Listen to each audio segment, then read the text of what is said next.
This week, Critiquing Comics is back. First, Adam and I discuss Sons of Thunder, a comic for Christians by Stephen Grow.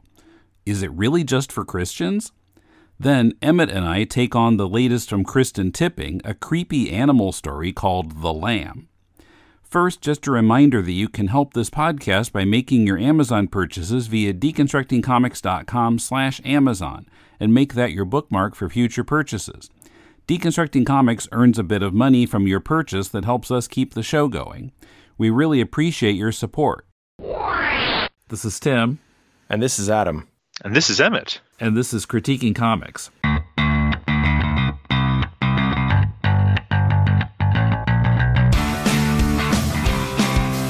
Welcome to Critiquing Comics. First time in a while. This is Tim in Tokyo with Adam in Nagoya. How you doing? I'm doing all right, Tim. It's a good season to be here in Japan. Things are not quite yet hot, and they're not cold anymore, so it's a very nice time of year. Yeah, today was really nice. So we've got a kind of unusual comic, unusual for this show anyway. This is called Sons of Thunder, the cartoon series for Christians by Stephen Paul Grow. And these are one-panel cartoons, so technically not comics if you're going by the Scott McCloud definition, if you're going by the Scott McCloud definition, because, it's not sequential art. But, we've talked about one-panel cartoons occasionally before, so... Also, I think, newspaper comic strips are still called comic strips, so I would say this qualifies... as a comic.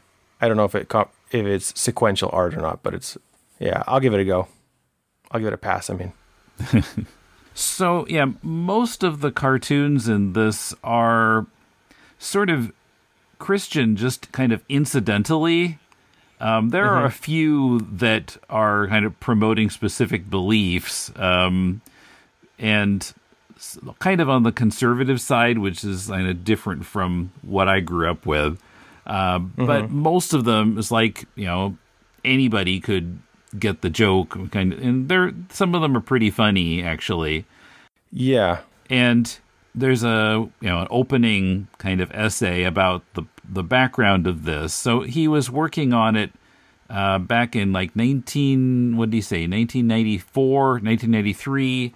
And it was running in a Christian biweekly newspaper, and he tried to syndicate it, but it didn't work out, and then he just sort of trashed it for 28 years. And then because of a kind of long-distance internet pen pal situation, he started up with this guy in Germany who, he asked about the cartoons, and Steven sent them to him. He said, "Oh yeah, you should keep doing this." So in like 2021, he dug it up again and started doing new ones. And so each one has a copyright year on it. And what I thought was interesting was that the old ones and the new ones, there's no difference in the style. That you can't tell them apart. It's not like, oh wow, he really changed his style. Nope, no, it's just seamless. Yeah, well, it is a very simple style that is I actually kind of like it. It's a very functional thing because the thing about newspaper comic strips, you think about something like Peanuts or I don't know, a lot of those kind of gag strips. It's not like really detailed artwork. It's very simple, straightforward kind of stuff, and it serves the gag and stuff like that. So I feel like his artwork actually, it's a very simple kind of thing, but it accomplishes what it's supposed to do. So I can see why you'd be able to pick it up after 28 years and get right back to that style because it's not super complicated. I do want to go back to what you were saying about this being sort of only sort of nominally Christian. I totally agree. When I first saw that title, I wasn't sure what to expect. But this isn't really, I wouldn't say this is a comic series for Christians at all. It's for anybody. Like you said, anybody could pick it up and immediately kind of get what's going on. The only thing I would say is that it is possible that people who grew up in that kind of church environment or are part of it, going to Sunday school and playing on the church softball team and all that kind of stuff, they might find it more relatable. But I don't think that people who are not part of that church community would have trouble relating to it in any way. So I felt like the title was that little byline was a little bit reductive, not byline, but the subtitle description. Yeah, the subtitle. I feel like that was a little bit reductive. I don't think it needs to be there.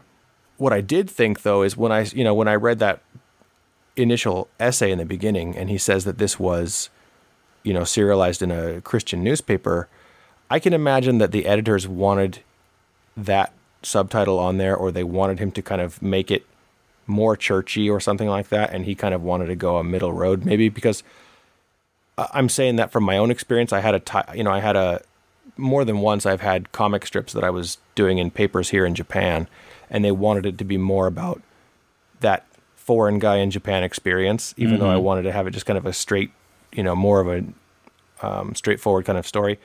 They wanted that angle so that it would relate to readers, and so I can imagine that maybe he kind of had to go that path, but I totally agree with you. It's certainly not necessary to have it be for Christians. And as a matter of fact, I don't know if you grew up in the church or not, but I came from a pretty evangelical Christian background. And so for me, comics for Christians means one of three potential paths, right? It's either A, just illustrated Bible stories, which is boring, or B, it is like stories about the end times, which is supposed to be really scary and stuff like that.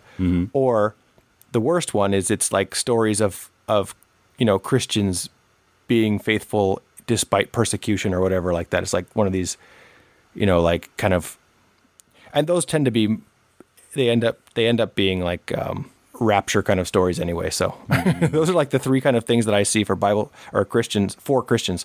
And so I was pleasantly surprised that it was not those.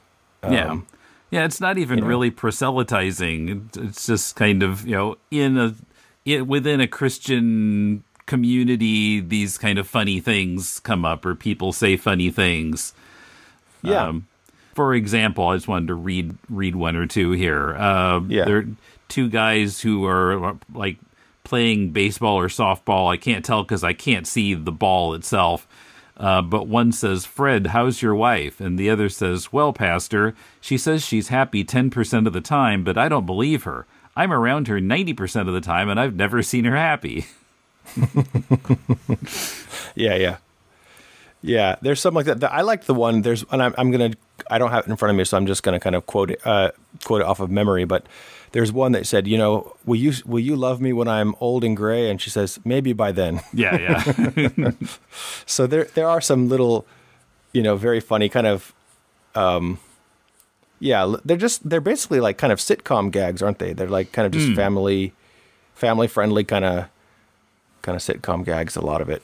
So, I wanted to mention in the art, in a lot of the cartoons, he does some kind of interesting things with this gray, kind of like putting shadows on the people and stuff, and it gives it a little more depth. I kind of liked that. It wasn't just black and white, and some things are colored in gray, of course, but also he's got this kind of three-dimensional feel to it with the kind of gray shadows on things. Yeah, that's very true. There's a couple where I think there's one where it shows them driving around in the pastor's truck, and the truck looks pretty defined because of the grays. Like if you look at the actual line art, it's literally like the outline of a truck, and then he does all the rest of the detail with just gray tones. So yeah, I'm looking at that one. Yeah.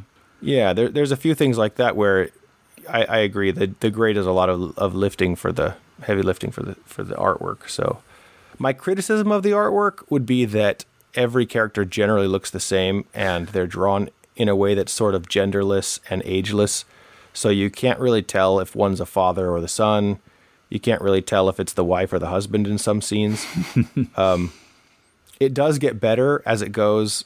Like, I don't mean to say better. I guess it gets easier to know who's who because he starts drawing the wife looking more like a woman, there's curves and there's, more than just long hair. But the early strips, literally everybody has a cap that you can't see their eyes, and they all... Yeah, I don't know what the thing is with eyes. Even the cat, we can't see his eyes, even though he's not wearing a cap. Yeah, there's a cat, and there's character introductions in the front. So we know the cat's name is Zebedee, and the cat always has some comment in almost all the cartoons. He's thinking something, kind of like Snoopy. But instead of a story being about him, he's always just kind of there off to the side commenting on it. Yeah, he adds like that second punchline most of the time, So... Yeah, that's right. That's true. They don't show his eyes. And when there's one gag strip where the wife is not wearing a hat, but she's wearing sunglasses, so you still don't see her eyes. So I don't know what's going on there, but yeah.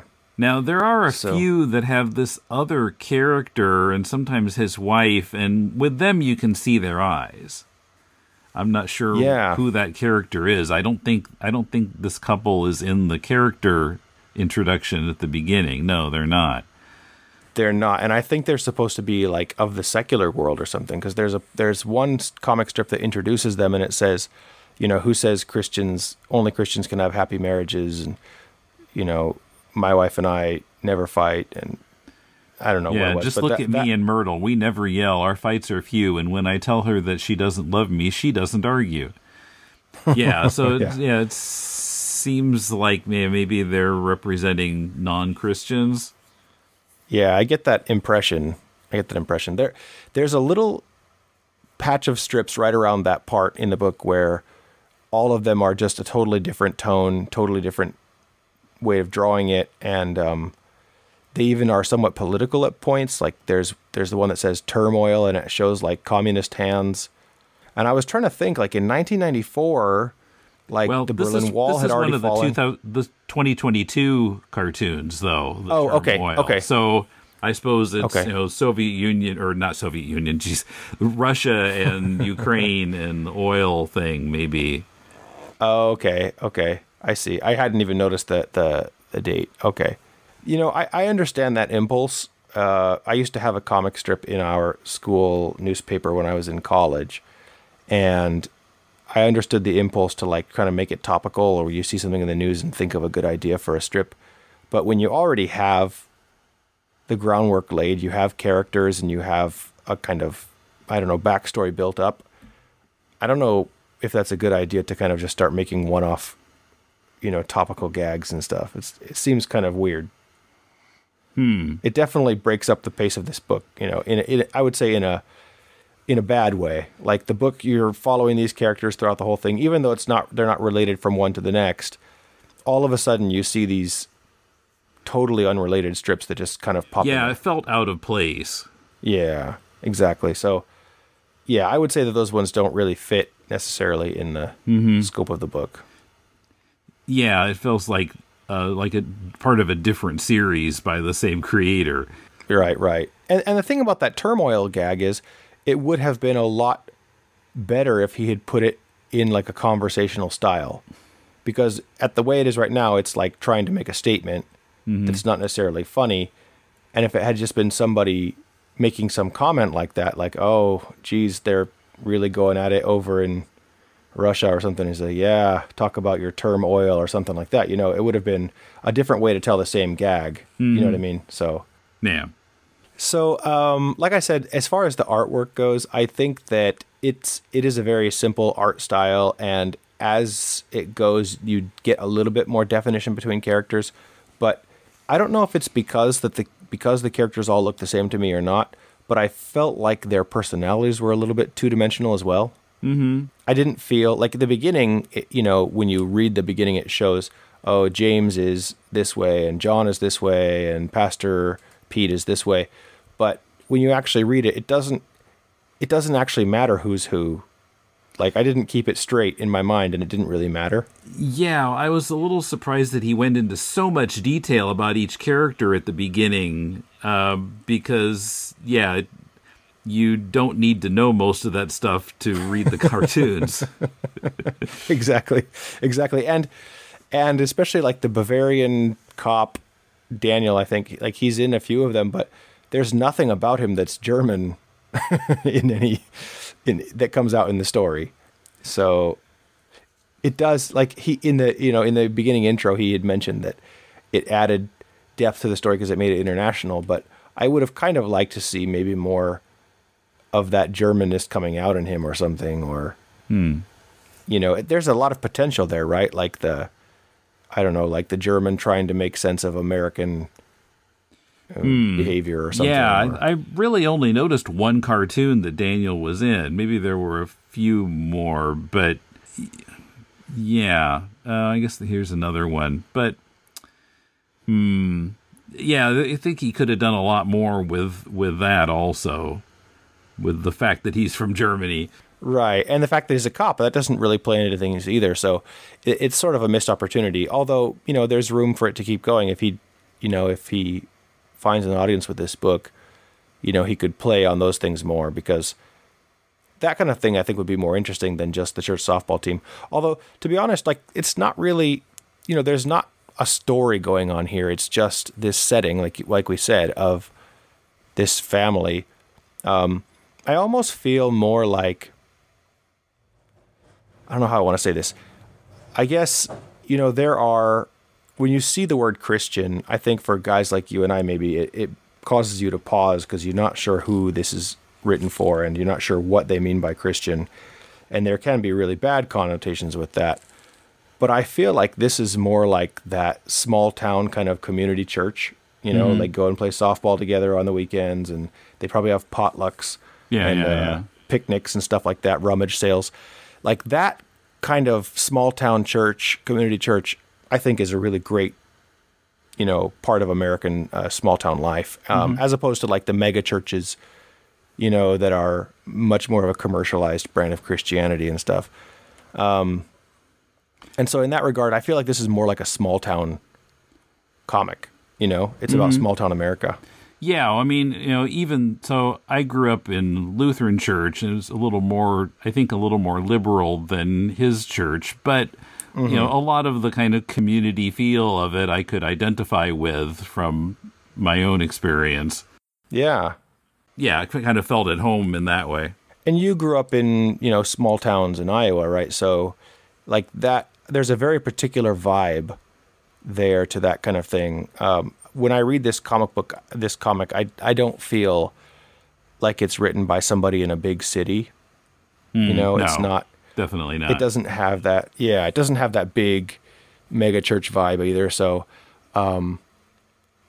yeah, it's kind of just that wholesome kind of, it's almost like a Leave It to Beaver kind of thing, but it doesn't have, like you said, it doesn't have the moments where it's like, well, son, didn't we learn something today about forgiveness? And no, it's not that at all. Yeah. So I feel like that the title in the beginning, when you see it's for Christians, is very misleading. It certainly turned me off as somebody who grew up in a church.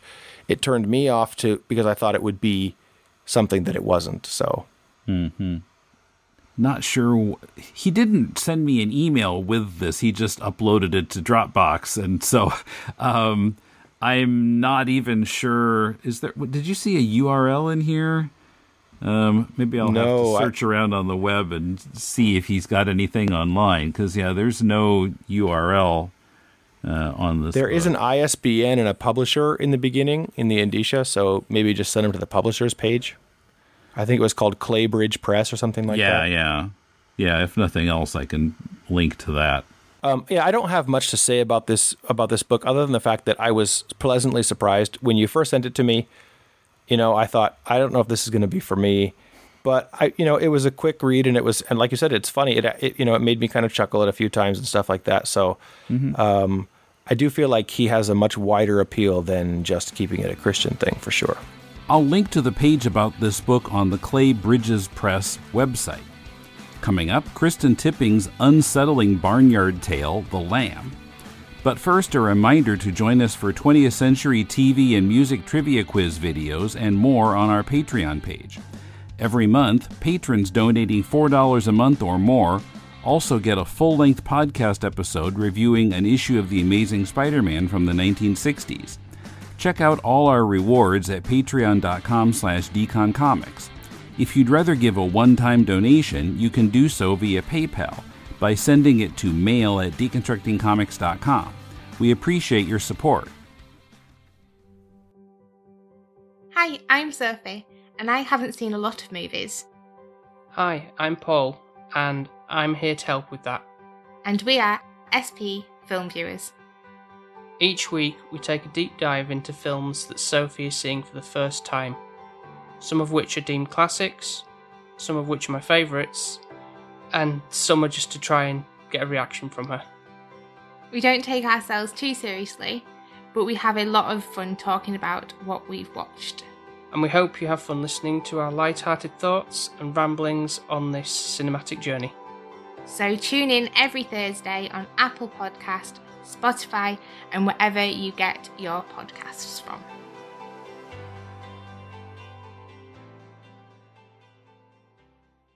Okay, I'm back, and now I'm with Emmett in country Victoria, Australia. Yay! Hello, Tim. I didn't even have to put it in my notes. I remembered. Okay, so this half of the show, we're talking about a comic, very short comic called The Lamb, from Kristin Tipping, or now going with the name Tin Tipping, very alliterative, and using they-them pronouns, which I'm sure I'm going to mess up. So if you play a drinking game of me accidentally saying she or her, you might get soused. Please don't. Be careful. Just imagine you're speaking about somebody in a very formal sense, and just go, they are very good at what they do. We'll go from there. Okay. But Kristin was interviewed on Deconstructing Comics 640 in 2019, and Mulele and I discussed their work on critiquing comics. I looked back 4 other times, although the last time was, I think, 2018 or 19, so it's been a while. Okay. So Tin referred to this as a horror comic. Right. It's really only scary in terms of atmosphere, I would say. It felt more like kind of a Twilight Zone story. I see what you mean, but yeah, I think there is a tradition in horror of unheimlich, like the Freudian concept of unheimlich, unease. Like you're in a strange place, and strange things are happening, and the laws of logic and nature don't apply anymore, and that's very much in motion with this comic. Yeah, it's weird, but it's like there's no slasher, there's no vampire, there's no. Sure, it's weird spelt with a Y. Okay. It's that sort of that flip side to magical realism, where it's just disturbing in its execution. And I am here for it. I am all about this. Okay. I do want to say first, I definitely enjoyed the art. Particularly the Fox character was nicely done. Yes, the Fox card is beautiful, and the lamb character, the titular lamb, and the lambs that we see. I was reminded of Carol Swain's Gast, which, as you know from, we did an episode all about our favorite comics from last decade. That was one I really stumped for. Carol Swain and Gas, beautiful, soft penmanship in her work, and it's a story about a young girl in isolated farm in Wales, and her interactions with these farm animals. So there's lots of detail of farm animals, and this was reminiscent of that for me, insofar as they were spending the time trying to realize the depiction of the sheep.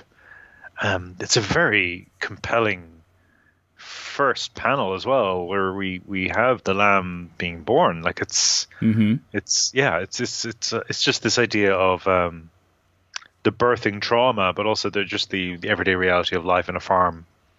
And Tim, I know a gentleman here who has a lamb farm, a sheep farm, and the season just passed, the birthing season just passed, lambing season, and he likes to show me pictures on his phone of things that he's had to take care of and things he's had to fix and things that have happened. And there are images burnt into my brain that I cannot get rid of. Sheep. Never farm them. They get every disease everywhere. They are just walking, neighing. Is it neighing? Bleating. They're walking, bleating. Bleating, yes. Shapes of fungal infection and bleeding and abscesses and prolapses and all sorts of things I've had to see. And Tim, I don't appreciate it. Okay. Yeah, maybe we should just leave them alone and stop farming them. There's your horror. Yes. Oh my goodness. But this comic doesn't have any of that. This wasn't in my notes or anything. I didn't intend to bring this up in this conversation. But the birthing panel suddenly brought to mind, I actually know some of this stuff. Because I know somebody who showed me pictures on his phone of all this imagery. So yeah, it's very well detailed. Okay, well, so I don't know. I guess we could go into the story here. So it's the sheep is born, the lamb of the title, and the farmer is nice to him. His mother says, "You should never trust the farmer," and the lamb says, "Why?" And then it just moves on with the story. And the lamb is in a separate pen, and then weird stuff starts happening. We need to look at this, though. Right. Because, well, that's when you get to the end, then it kind of throws you. Well, the end, I kind of bumped on it a little bit. I wasn't sure I liked the execution of it. I understood what was going on, but Sure. The sequence you've just described, I think there's something very interesting happening there, which is that the mother says to the lamb, "You should never trust the farmer." Again, this is a lamb being spoken to and speaking back, which of course sheep don't do. Yeah. But we're in the realm of magical realism, so rules are out the window. Or the weird, as I said, spelled with a Y. And in this instance, folk weird, let's call it. In this instance, the lamb is asking why, because the lamb doesn't accept this. The lamb is like, well, that's the rule of law. One might call it natural law, and that governs our existence. And I simply don't allow for that. And that's pretty much what unfolds. It's just the rejection of that state of affairs. Now, why would a mother sheep be warning her lamb not to trust the farmer? Because you're probably going to get eaten. That's the point. But the relationship we have with sheep as a farming animal, it's one of constant betrayal that follows care and maintenance. Again, I've seen pictures on this person's phone. I know what maintenance looks like. And you need to be invested in the lives of these sheep. You need to actually care for them, but also accept that at the end of the day, you're going to kill them. Right? So that's the natural law. You're a farming animal. You're going to get eaten or you're going to be killed. One or the other. You're going out of this life either as food or as product. And the sheep passing this information on to the lamb is already a break of reality because they don't know that. The lamb rejects this state of affairs. Like, that's what we see unfold. We don't have a narration box saying, the lamb decided they weren't having any part of this crap. It's more a case of we see the lamb doing this. By the lamb's actions, we can tell they're not accepting this. And I'll be honest, Tim, I kind of fell in love with this comic at that very moment. But please continue. Okay. If you don't want it spoiled, you can stop here. But basically, I think it's a thumbs up review. The lamb starts trading places with other animals the fox, and then the dog, and then do I want to say it? I don't know. So, but anyway, there's another change after that, I'll just say. And so at the end, the next to last page says, things on the farm continued much as they had before. And the final panel is still in, not a word balloon. It's the writing on around the illustration. And that, my children, is why you should never trust the farmer. So it just felt odd to me because, okay, things are continuing as before. Well, I suppose, just thinking of it now, if things continue much as they have before, the animals get eaten, right? So, well, you could think of it that way. That's the problem, that things are continuing pretty much as they have. There's always an eater. There's always a apex predator.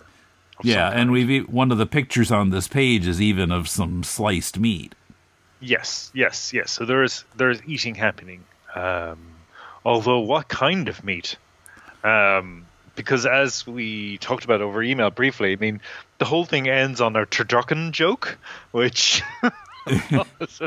I couldn't see that at all. Oh, it's literally on the preceding page. So you see carved meat, and of that meat, you see different layers.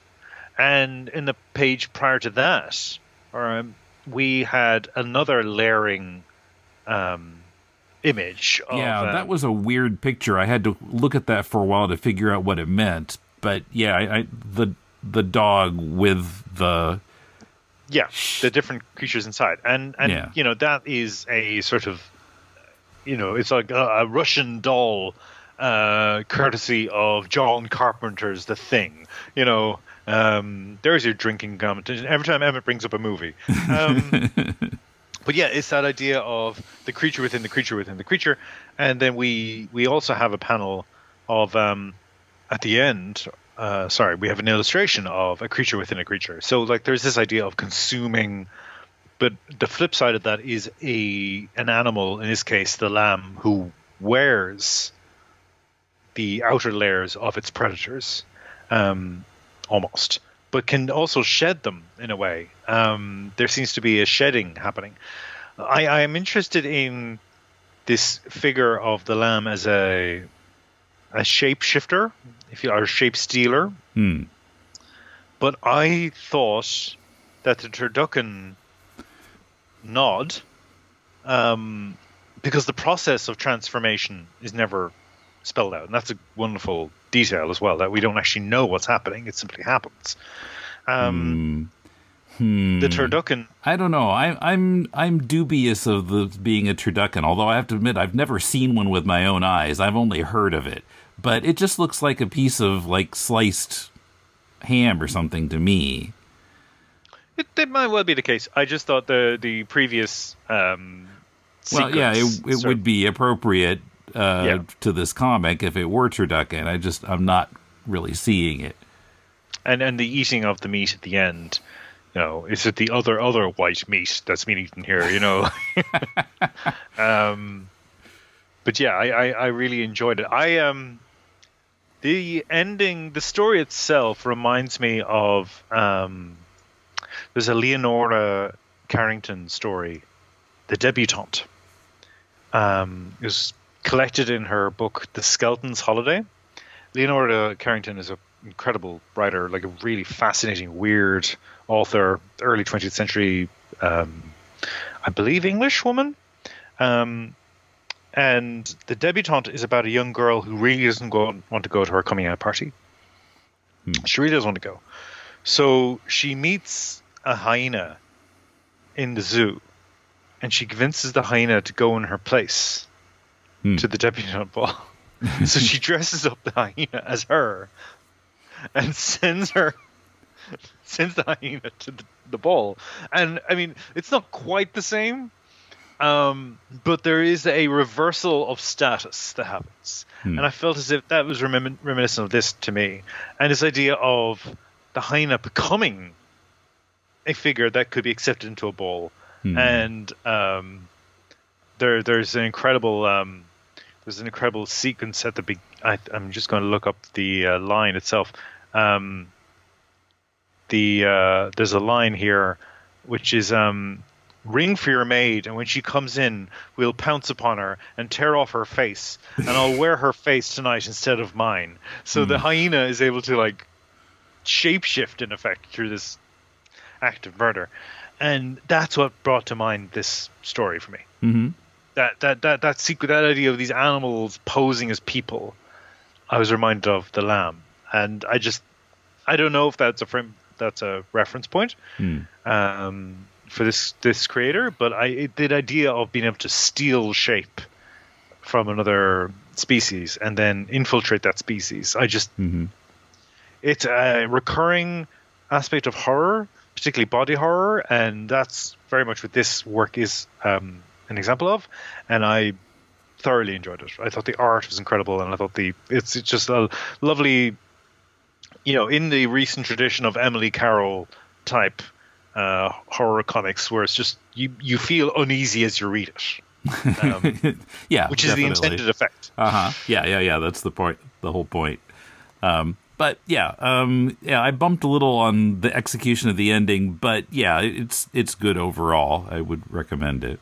Yeah, I really want to see more of Tin Tipping stuff.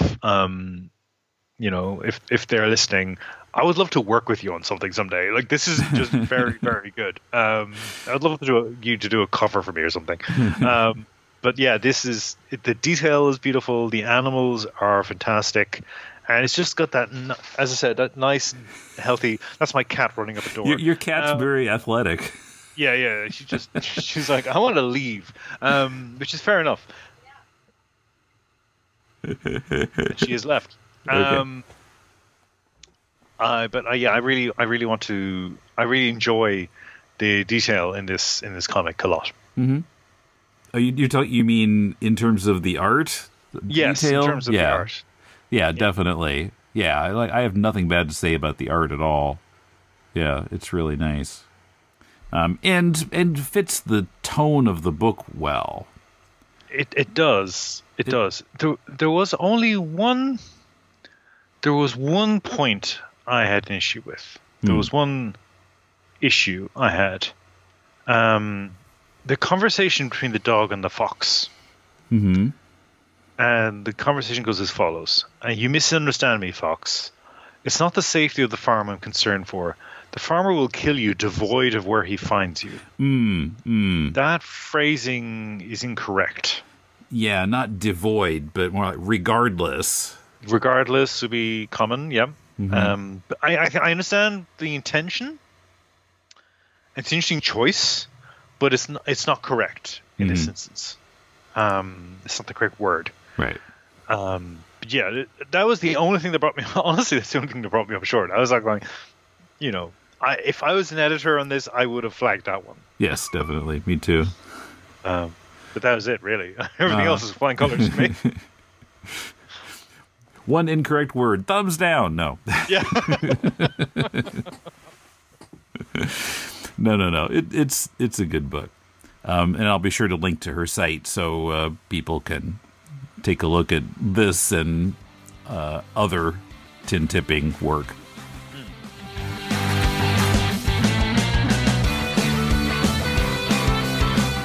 Tin says that it will be possible to pre-order The Lamb on Indiegogo later this month. I'll link to their Instagram page at Tin Tipping. You can help the Deconstructing Comics family of podcasts by joining us on Patreon at patreon.com/deconcomics, and go to deconstructingcomics.com to connect to us on Twitter, Facebook, or YouTube, to shop on Amazon to support the show, and to find links to subscribe to the podcast. Our theme is from bensound.com. If you're looking for some constructive feedback on your comic, send it to us and we'll critique it on Critiquing Comics. Send it to mail@deconstructingcomics.com. Next week on Deconstructing Comics, Adam interviews Rina Ayuyang, author of Blame This on the Boogie, and her latest graphic novel, The Man in the Macintosh Suit, which combines Filipino migrant stories with a film noir detective story. Till then, this is Tim, and thanks for listening to Critiquing Comics.